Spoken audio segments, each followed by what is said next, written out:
Salam guru penggerak, tergerak, bergerak, menggerakkan.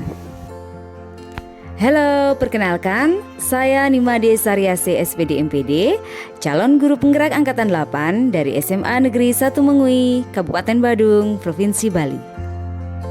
Di video kali ini saya akan menampilkan aksi nyata modul 1.1 tentang filosofi Ki Hajar Dewantara. Di video ini saya akan membahas 5 hal sesuai dengan panduan yang terdapat pada LMS, yaitu 1. Perasaan selama melakukan perubahan di kelas. 2. Ide atau gagasan yang timbul sepanjang proses perubahan. 3. Pembelajaran dan pengalaman dalam bentuk catatan praktik baik. Yang 4.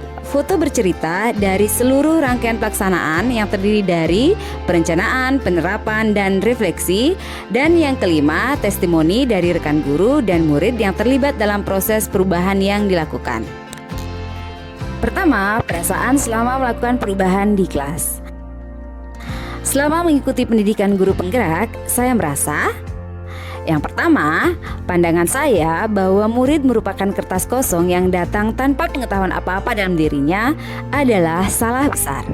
Murid ternyata bukanlah kertas kosong, tetapi murid merupakan kertas yang sudah penuh dengan coretan, tetapi dengan tinta yang masih samar atau buram. Coretan-coretan buram tersebutlah yang merupakan sifat dasar dari murid, baik dan buruk yang sudah mereka bawa sejak lahir. Tugas kita sebagai pendidik adalah menuntunnya, menebalkan coretan-coretan yang baik agar terlihat dan terbaca dengan jelas, dan semakin menyamarkan coretan-coretan yang buruk. Kedua, selama mengikuti pendidikan guru penggerak, saya merasa sebelumnya saya terlalu mendominasi dalam pembelajaran atau teacher center. Karena waktu itu saya menganggap bahwa murid adalah kertas kosong, maka saya merasa wajib mengisi kertas kosong tersebut. Sehingga saya merasa menjadi sentral dalam proses pembelajaran, dan anak-anak saya posisikan sebagai objek pembelajaran yang keterlibatannya dalam pembelajaran tidak terlalu penting. Dari mengikuti guru penggerak, saya baru menyadari bahwa murid bukanlah objek pembelajaran, melainkan sebagai subjek pembelajaran. Sebagai subjek, anaklah yang aktif dalam membangun pengetahuannya sendiri. Mereka berhak menentukan sumber belajar mereka, sehingga pembelajaran menjadi berpusat pada murid. Merekalah pemegang kendali pembelajaran. Pendidik hanya memfasilitasi belajar peserta didik agar mereka dapat menjadi manusia yang seutuhnya. Jadi, apa yang kita berikan kepada murid berasal dari kebutuhan murid itu sendiri, cara mengajarkannya sesuai dengan kondisi anak, dan pendekatan yang dipakai berdasarkan dunia anak. Karena sejatinya, sebagai seorang pendidik, kita harus menghamba pada anak. Ketiga, selama mengikuti pendidikan guru penggerak, saya merasa sebelumnya pembelajaran yang saya lakukan hanya berfokus pada ketercapaian materi, penyelesaian kurikulum, dan target nilai murid agar sesuai KKM. Saya hanya melihat nilai dari aspek kognitif saja, misalnya saat mereka mengerjakan tugas dan ulangan harian. Jika nilai murid sudah mencapai KKM, saya anggap pembelajaran sudah berhasil, dan saya merasa berhasil jadi guru. Tapi kalau murid saya kebanyakan tidak mencapai KKM, maka saya merasa gagal jadi guru dan menganggap bahwa saya bukan guru yang baik. Saya kadang tidak mempedulikan apakah murid sudah benar-benar paham atau tidak atas apa yang saya ajarkan, karena fokus saya adalah lebih ke tercapaian materi sesuai target kurikulum, mengingat materi yang saya ajarkan cukup padat tiap semesternya.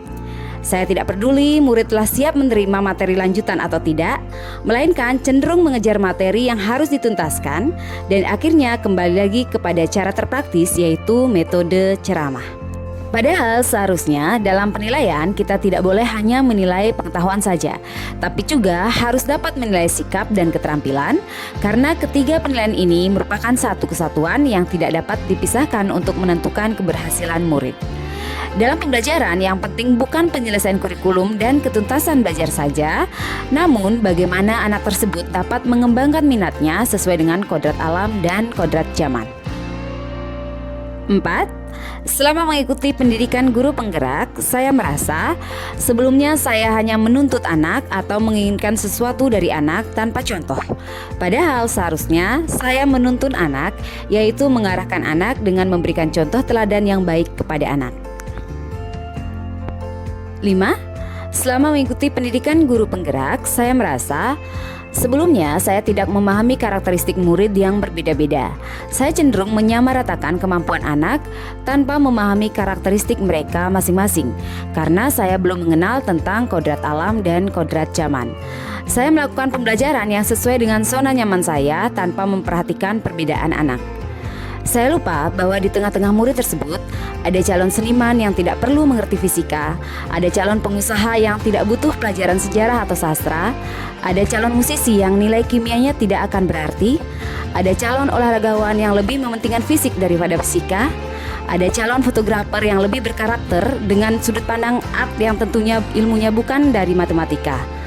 Padahal seharusnya kita harus memberikan kebebasan atau kemerdekaan belajar kepada peserta didik dengan segala kodratnya, sehingga mereka memiliki inisiatif, berpikir kreatif dan inovatif, mampu menimbulkan sendiri konsep ilmu pengetahuan, bukan hanya sekedar disuapi oleh guru.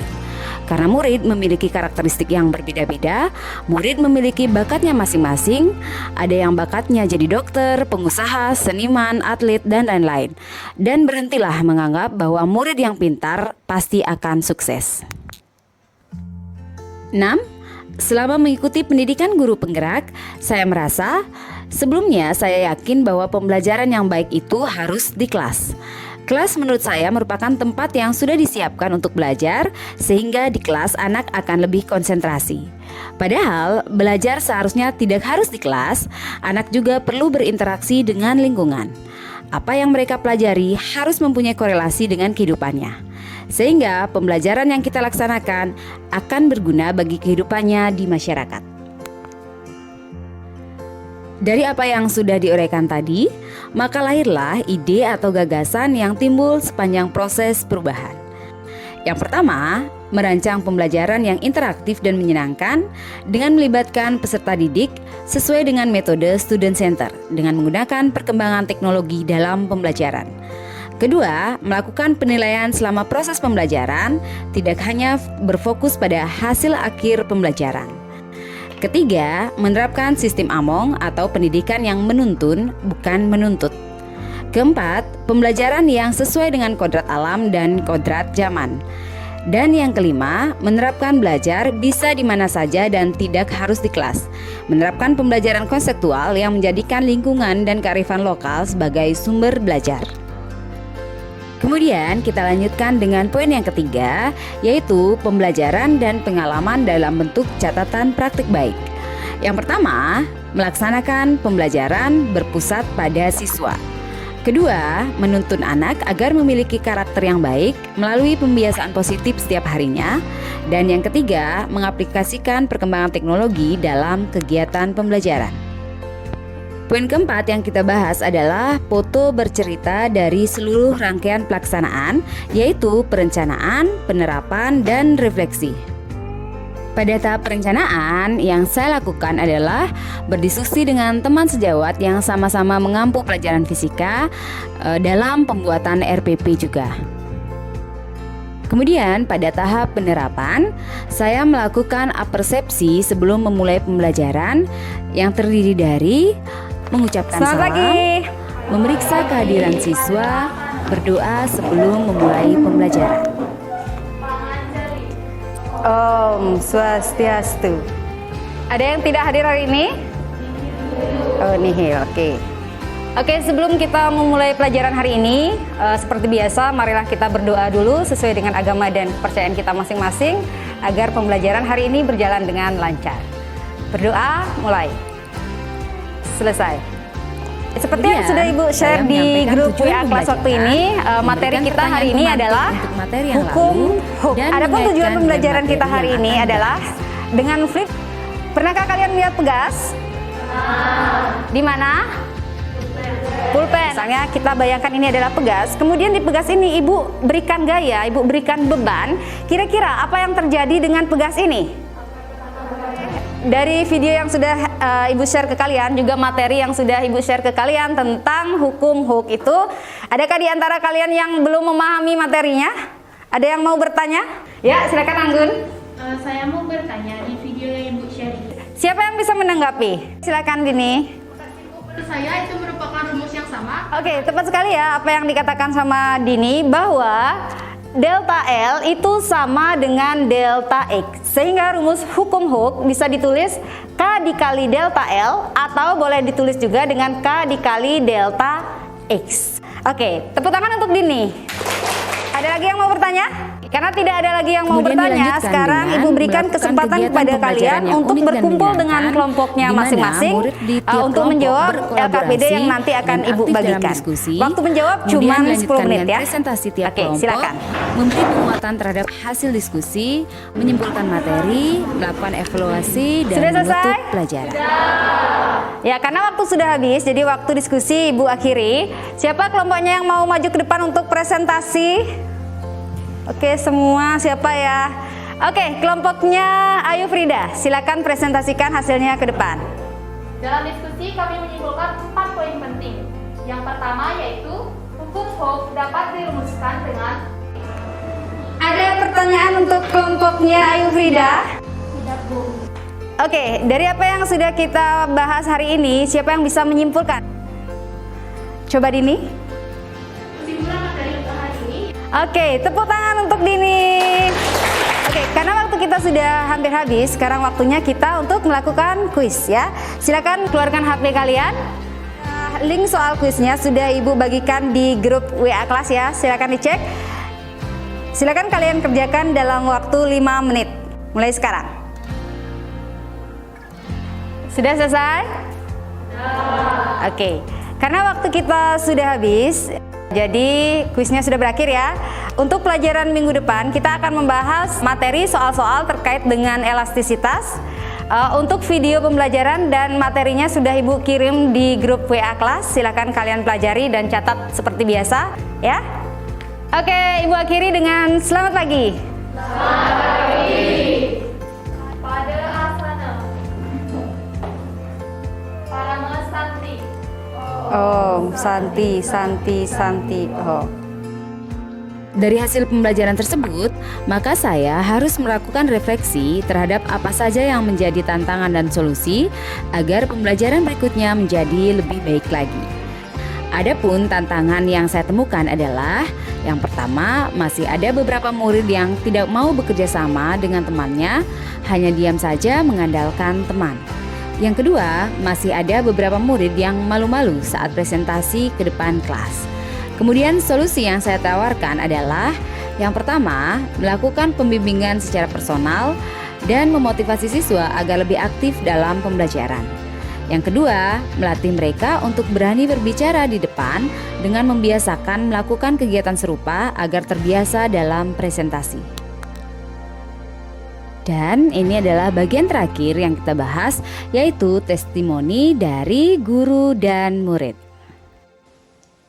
Halo, saya Niputu Tias Riningsih atau yang biasa dipanggil Bu Tias. Saya merupakan rekan sesama guru fisika Ibu Made Sriasih yang sedang melakukan pendidikan guru penggerak angkatan 9. Pembelajaran Ibu Made Sriasih di kelas menurut saya sangat menarik, menyenangkan, interaktif, dan membuat siswa menjadi aktif sendiri menemukan konsep dari materi yang sedang dibahas. Siswa dibebaskan dalam mencari informasi sesuai dengan kebutuhannya sendiri dan juga dibebaskan dalam presentasi materi tersebut. Sehingga prinsip Ki Hajar Dewantara itu aktif, kolaboratif, mandiri, dan berani sudah sangat terpenuhi. Sukses terus untuk Bu Made Sriasih dan juga pendidikan guru penggerak angkatan 9. Sekian dan terima kasih.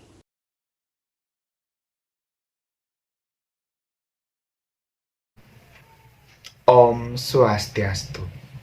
Perkenalkan, nama saya Iketut Widi Andita dari kelas 12 MIPA 4. Saya sangat senang belajar fisika bersama Bu Sariasih karena pembelajarannya sangat menyenangkan. Saya bersama dengan anggota kelompok saya diberikan kebebasan untuk berekspresi dan berinovasi sesuai dengan bakat kami masing-masing. Bu Sariasih juga merupakan sosok guru yang menjadi panutan bagi kami, selalu memberikan kami motivasi belajar hingga membantu kami untuk terus berproses ke arah yang lebih baik.